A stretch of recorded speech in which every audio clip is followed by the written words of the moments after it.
Hi, and welcome to another edition of the Sustainable Scoop. Our voting rights are something a lot of us take for granted, but disenfranchisement for any citizen really affects the overall democracy of our country. And joining me today from Fairfax, Falls Church, Alexandria, and Arlington are Chris, Carol, and Lori, and they represent Spread the Vote Virginia. Welcome, ladies. Thank you. Thank you for what you're doing. So, But, Chris, could you tell us what Spread the Vote is doing? Sure. We are trying to help register people to vote, and we are helping people who might have a felony conviction on their record get their rights restored. We are also helping them to get their DMV IDs. I didn't even know you could get your rights restored if you were a felon. Yes, you can, and we will sit down with people and help them submit an online request. If their probation and all terms of their probation are done, we can do that. But we will also check, because depending on what state your conviction was in, you might already have your rights restored. And you wouldn't even know it. No. Now, Carol, one of the things that I think is probably difficult when an organization gets off the ground is trying to develop partnerships so that people know that you're there to help, because this is an important service, but you know the resources aren't always available. So how do you get the word out and join other groups? Well, we initially had to reach out to a lot of local organizations that we thought would have the type of clients coming through that would require IDs. Our main point was not just getting IDs to vote, but to get jobs, to get assistance, to get rent, and that requires money, and it requires time, and sometimes solving complicated issues. We can't just walk up to people and say, do you need an ID? So we had to develop these relationships by going to networking events with other communities, going to community days, and attending a lot of these what we call tabling events, where we set up a table and we tell the community about us. So it took some time, but we were able to develop really good relationships now. Tell me some of those partnerships. Well, we have the League of Women Voters. We've got the League of Conservation Education Fund. Then we developed also communities with shelters, like Alexandria and Kennedy Shelter, and DCHS from Alexandria, as well as Carpenter Shelter, churches like Rising Hope, and Ventures a Community, which is a Fairfax group of community faith organizations and local organizations. So I think people are really used to going to churches in certain places in the community for help, maybe shelters, but how do you build a relationship of trust when, like Carol said, Lori, you're asking people about something very personal, their ID? Yeah, I mean, at first, when we partner with a organization where these people go, that kind of instills a little bit of trust to begin with. We do also get lots of clients who call us who don't necessarily go to these types of places, but they've seen our name listed elsewhere. So to give them some trust in us, we tell them like the actual process, that we help buy all of the documents that they're going to need to get their ID. So we'll help pay for birth certificates. We can help them get their social security card. We can drive them to the DMV and to the federal or government agencies where they need to get those documents. By having confidence as well, because it's a fairly long process, but we can say, we will definitely do it. We'll be able to help you get there. It can take some time, but we can definitely do it. And just listening to them. A lot of these people a lot of our clients just need to tell us their stories and have somebody who's confident in them and who can help them. And they're typically pretty vulnerable without an ID too, so I'm sure their stories are complicated. So Chris, can you tell me some of the stories or results that you've been able to achieve? The organization first, how has Spread the Vote doing? Well, we're doing pretty well, and we're ratcheting up our efforts. In Virginia, we've helped over 500 people get their IDs, and that's increasing as we open up a few more chapters. Nationwide, we started off with 5 states, now we're in 9, and we have gotten 2,000 plus IDs for people who didn't have them before. That is remarkable. That is Carol, how is it to work with these clients? What's it like? Well, you know, it's we really impact change. We get to really listen to them. We talk to them. We really care about their stories. We're not just sort of somebody pushing the paper. So, and they are really desperate, and they've tried so many times and failed. And we feel a sort of responsibility, and we take that commitment really seriously. And at the same time, when we see the results, how it impacts their lives and how much they keep contacting us and telling us how well they're doing. They got a job or they had a baby, and it really kind of makes a big difference, knowing that we're making a difference in people's lives. Their success stories Yes. really, really help, Yes. right? And what does it do for you to have that kind of story in your life? Because there are so many sad things to think about and bad news out there. So what does it feel like to change somebody's life or help them? Yeah, it's great. I really enjoy it. I feel like I'm meeting a lot of people who I wouldn't normally meet in my everyday life, and it really expands my horizons, and everybody kind of has their own superpower. So it's kind of interesting to find out what each person's is. And their stories are very interesting, and I have learned a lot. I find it very rewarding. Do you ever get tired? Do you ever feel like, this is just too overwhelming? Mostly with government agencies, not with the clients. The government agencies can really wear you down. I've spent a lot of time at the DMV and Social Security office, which aren't that great, but we do get to chat with our clients while And we're since there. we have another minute, you said something before about a new ID. Can you tell me about that initiative, the Real ID? So Virginia is one of the last states to get this ID called Real ID and put it in practice. They started issuing them in October last year, and after October 2020, you will be, if you want to get on a plane with your ID, into a federal facility with your ID, or onto a military base with your ID, you need to have something called a Real ID, and that requires that you go into the DMV and show quite a selection of documents. So it sounds like you're going to have a lot of goals coming up. Is there any goal very specifically that you're looking to achieve? Well, we're always looking for new volunteers to come and help us in our efforts.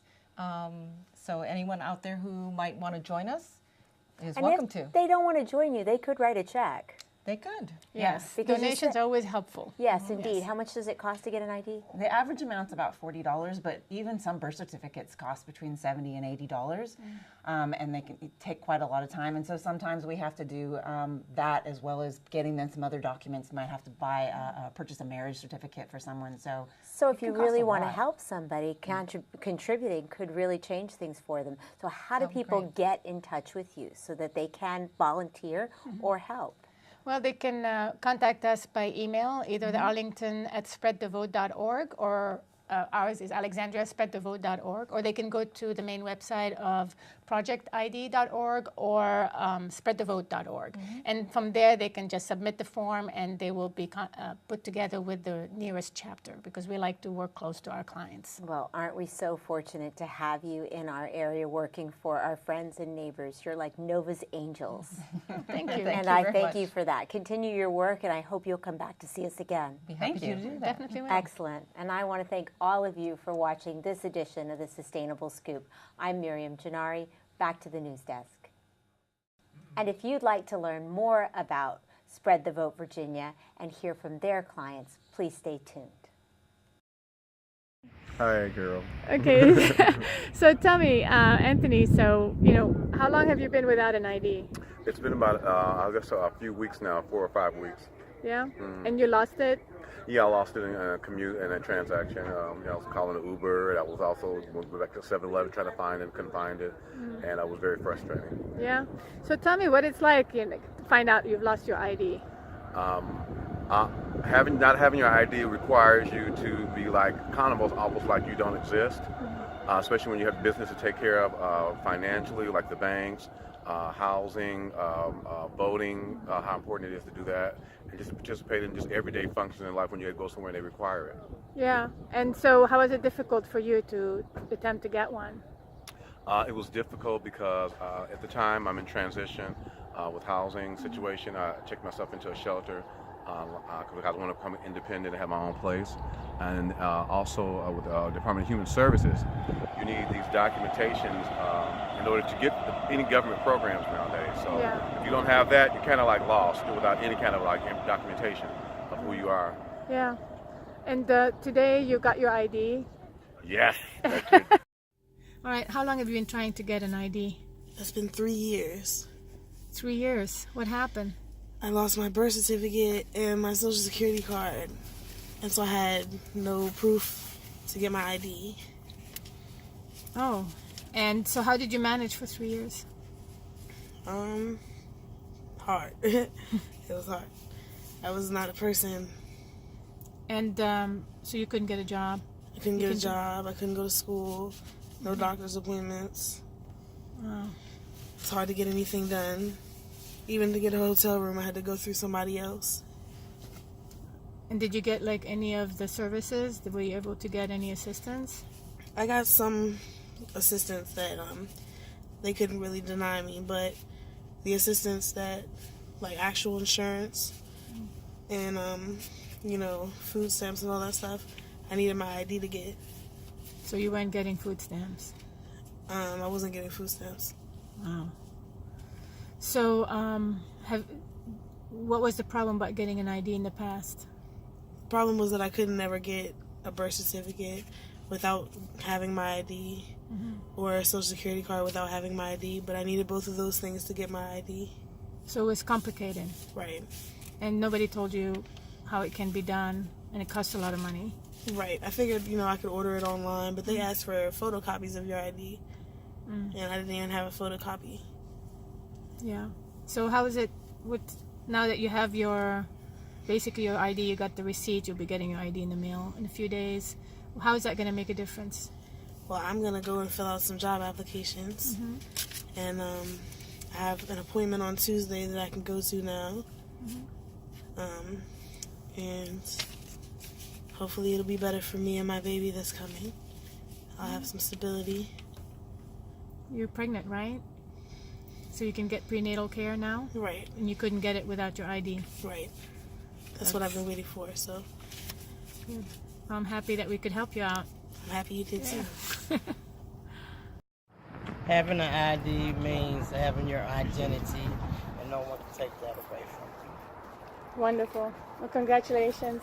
Thank you. So tell me, what happened? How did you lose your ID? I just happened to lose it. It just got lost, and I was without an ID, which was really hard for me. So, how did you manage with that one? Like, what does it affect you? All I had was a piece of paper, and that was really hard because you need a actual photo ID to do a lot of things, like get a job. Yeah. And so now that you have your ID, like, what is your plans? My plan is to get a job. Okay. Great. Great. And to just try to get my license straightened out to where I'll be all right. So. Great. And anything else you're looking forward to?